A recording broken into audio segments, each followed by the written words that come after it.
Voter list में हैं उन सबको 1 जून को मतदान करना है।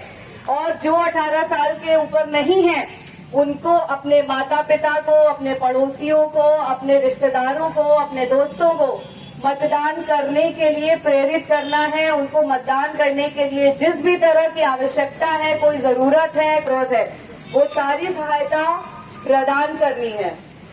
क्यों प्रदान करनी है?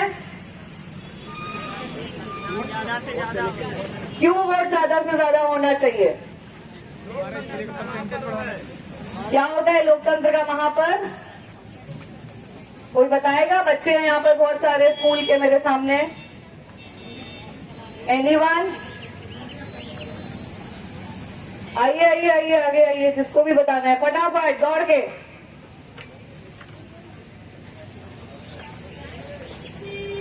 लोकतंत्र का महापर्व मतदान।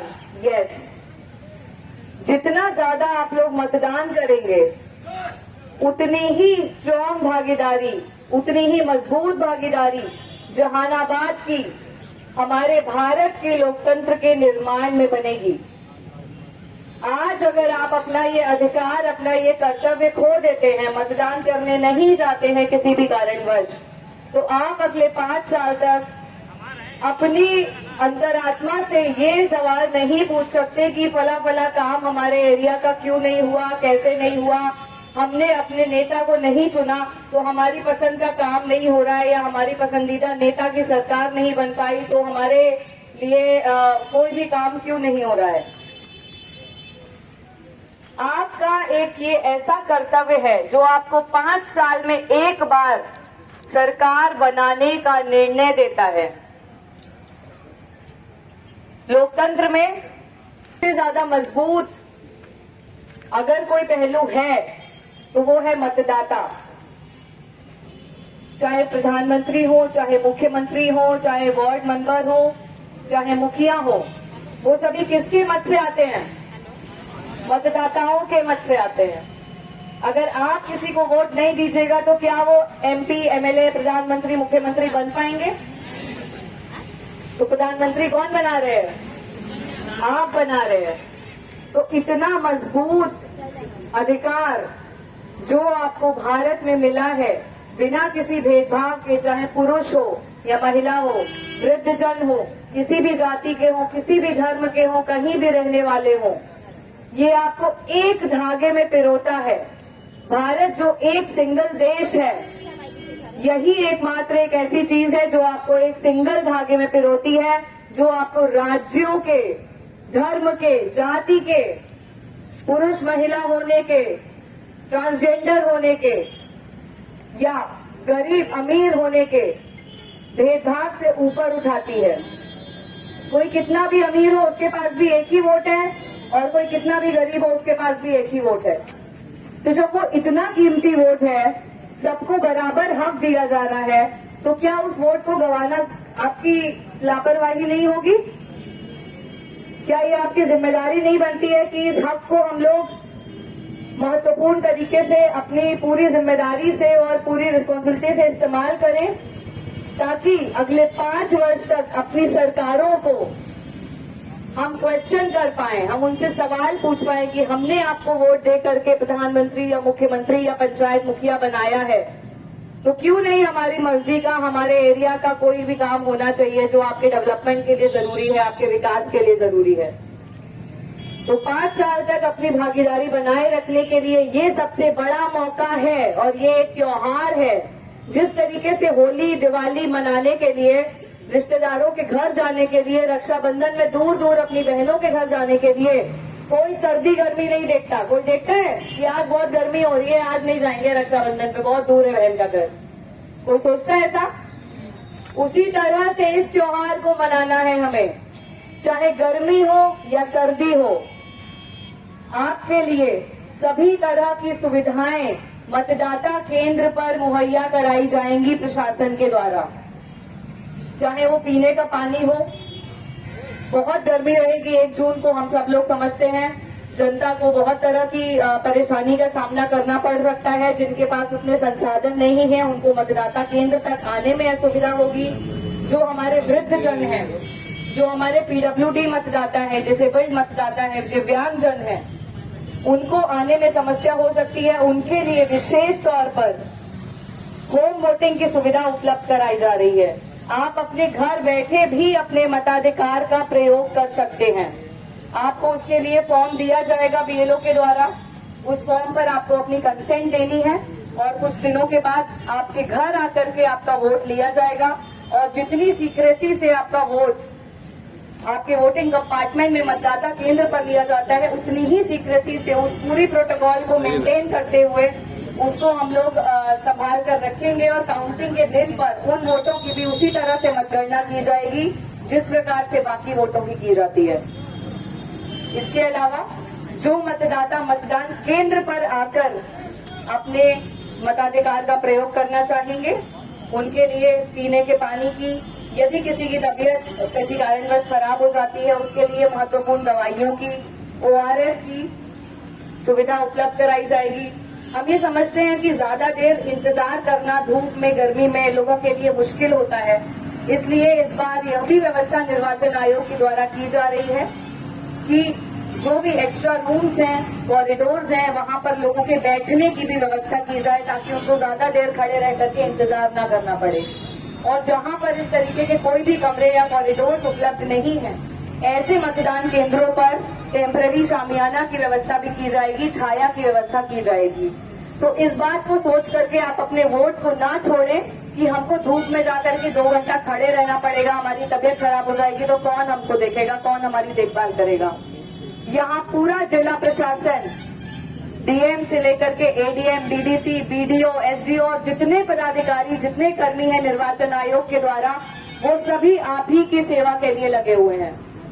हम सब जनता के सेवक हैं, आप लोगों की परेशानियों को दूर करने और आप लोगों के द्वारा सभी प्रकार की सुविधाओं को मुहैया कराना, जिससे आपको मतदान देने में किसी भी प्रकार की कोई परेशानी का सामना ना करना पड़े, इसके लिए हम हैं।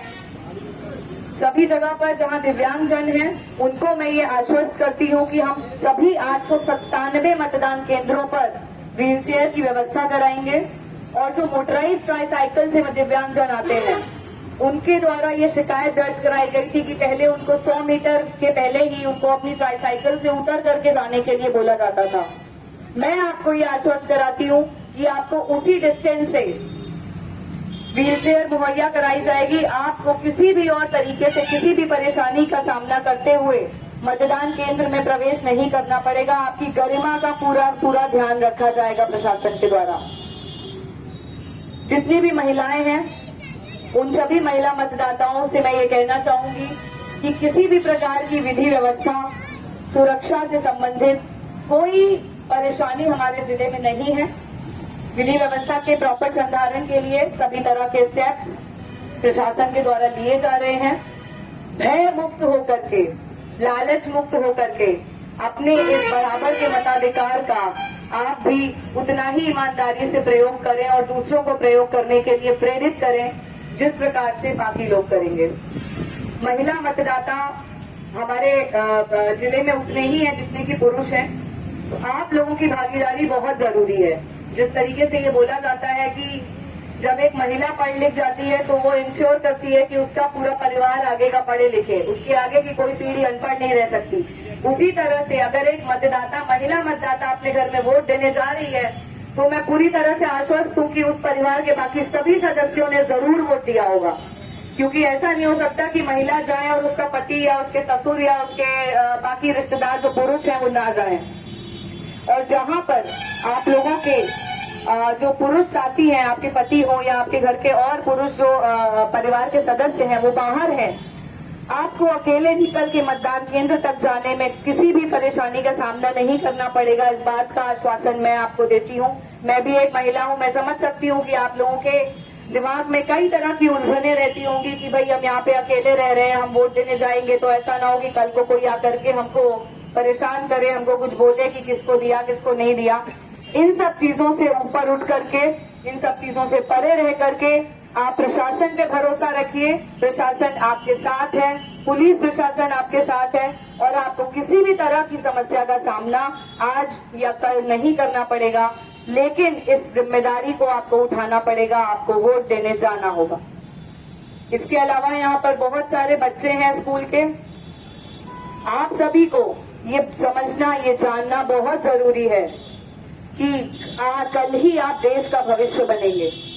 तो लोकतंत्र की जिम्मेदारी, लोकतंत्र का मतलब जितना पुरुष और महिलाओं को, अडल्ट को समझना जरूरी है, उससे ज्यादा जरूरी है कि हमारे स्कूल के, कॉलेज के बच्चे जो कल हमारा भविष्य बनेंगे वो इसकी जरूरत को, इसकी आवश्यकता को, इसकी इम्पोर्टेंस को समझें। आप लोग अपने माता पिता, अपने भाई बहन जो बड़े हैं, वोटर्स हैं, अपने रिश्तेदार, अपने दोस्त, अपने आसपास के लोग, गांव के लोग, सभी को प्रेरित करें और सभी को ये अपील करें कि 1 जून को जहानाबाद को एक इतिहास रचना है। और जो हमारे ऊपर एक काला धब्बा लगा हुआ है कि मात्र 52% वोटिंग पिछली बार जहानाबाद ने करी थी और पूरे राज्य में हम लोग नीचे से दूसरे तीसरे नंबर पे आते हैं कि सबसे कम वोटिंग तो जहानाबाद में होती है। हमारे यहाँ स्पेशली निर्वाचन आयोग को एफर्ट्स लेने पड़ते हैं कि जहानाबाद में इतना कम वोटिंग क्यों होता है। तो इस काले धब्बे को मिटाने के लिए किसकी जिम्मेदारी लेनी है? आप सबको, क्योंकि आप सभी मतदाता हैं, आप सभी जहानाबाद की जनता हैं। तो क्या इस महा त्योहार के लिए जहानाबाद है तैयार? क्या जहानाबाद है तैयार? और तेज, इतने लोग हैं यहाँ पर, क्या जहानाबाद है तैयार? तो मुझे आश्वस्त करें कि आसपास के, आपके गांव के, आपके टाउन के, आपके टोले के सभी लोगों को आप मतदान देने के लिए प्रेरित करेंगे। न केवल अभी बल्कि 1 जून को भी आप लोगों से फोन पे बात करेंगे, किसने वोट दिया, किसने नहीं दिया। जिसने नहीं दिया उसके घर जाके समझने की कोशिश करेंगे कि क्यों नहीं गए, कोई समस्या है, कोई गाड़ी की जरूरत है, कोई और समस्या है स्वास्थ्य रिलेटेड, और उससे हम लोगों को अवगत कराएंगे। जिस भी तरह की कोई भी समस्या हो प्रशासन को उससे अवगत कराएंगे ताकि प्रशासन पूरी तरह से आपका सहयोग कर सके ज्यादा से ज्यादा मतदाता प्रतिशत बढ़ाने के लिए। अब मैं आप लोगों का ज्यादा समय नहीं लूंगी और चाहूंगी कि आप सभी साइकिल से आज इस दूरी को तय करें और इस दूरी को तय करना एक प्रतीक होगा जब जहानाबाद अपना एक 52% से कम 82% तक का इतिहास रचेगा। क्या मैं इस बात के लिए आश्वस्त हो सकती हूँ? Thank you.